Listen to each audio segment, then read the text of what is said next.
It's the most wonderful time of the year.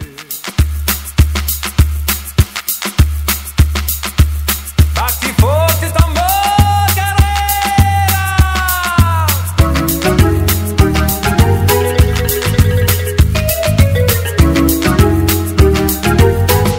Bate forte o tambor, eu quero tique down.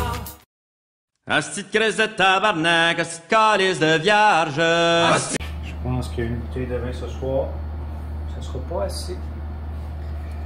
2, ça devrait passer. Mais, en cas d'urgence, ça va être correct.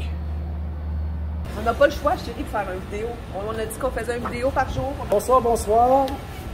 On s'est pris une bouteille de vin. Et des biscuits Oreo parce que c'est l'état d'urgence à Veracruz. Aujourd'hui, on roulait avec la moto.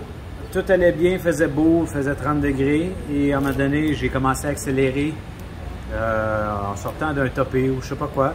Puis la moto, la transmission a commencé à glisser. Puis en arrêtant à Veracruz, au Mexique, il y a un BMW.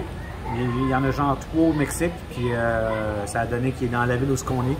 Là, présentement, on est samedi. Lundi matin, on a un rendez-vous à 9 h pour faire ouvrir la transmission, pour qu'ils vérifient la clutch de la moto. Ça ne veut pas dire qu'ils vont la réparer, parce qu'on est au Mexique et des clutches, il y en a pas. Fait qu'on est à Veracruz pour un temps indéterminé. De lundi, on va savoir combien de nuits supplémentaires ça va nous prendre. Ce qu'il nous a dit, avec mon espagnol de pauvre professionnel, que lundi, il va ouvrir la transmission, il ouvre la clutch, il va confirmer que j'ai besoin d'une clutch ou pas, ou si ça... Peu importe, il va vérifier. Si il y a quoi que ce soit, ça prend 4 et 5 jours à recevoir la pièce pour la changer. Et d'après moi, on est ici pour une semaine. Non! On est au Mexique, il fait 30 degrés, il fait beau soleil. Et on n'est pas dans une ville boboche. La vie veut qu'on prenne une pause. On ne prendra pas la chance de reprendre la route avec un problème mécanique. Demain, vous allez voir des vidéos de Veracruz. Et après-demain aussi. Et l'autre journée d'après aussi. Maintenant, passons à la portion mécanique. Quand tu pars en voyage en moto, pour des longs voyages, ceux qui veulent venir au Mexique, préparez-vous à avoir de la mécanique, c'est-à-dire un petit kit d'outils, des pattes de break, des pattes de break avant, pattes de break arrière, filtre à huile, filtre à air. De l'huile, il y en a partout ici. N'importe qui peut faire la mécanique, ou presque. Mais ils n'ont pas les pièces. Pour vous, mesdames, je vais vous donner ma recette de sandwich au beurre de pinot. C'est 2 tranches de pain blanc frais. Tu étales une bonne couche de beurre de pinot. Tu refermes tout ça et tu savoures.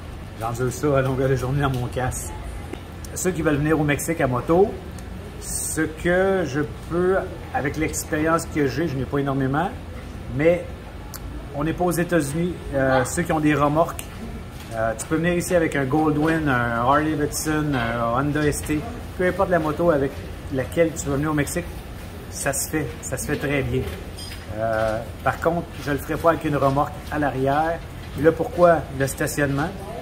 Le stationnement, tu peux stationner n'importe où avec une moto, sur un trottoir, entre 2 autos, n'importe où au Mexique. Mais avec la remorque, non.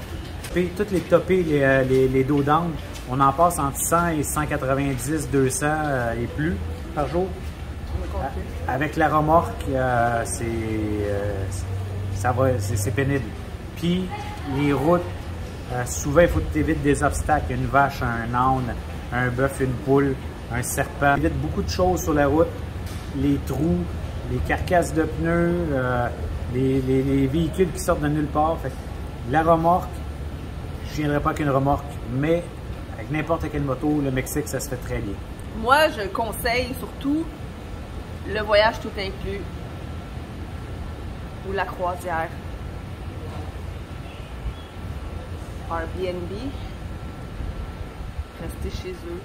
Bien tourner le négatif en positif. Avec un bon souper. Un bon souper, de la bière, du bon... Une belle vue. Les piquants de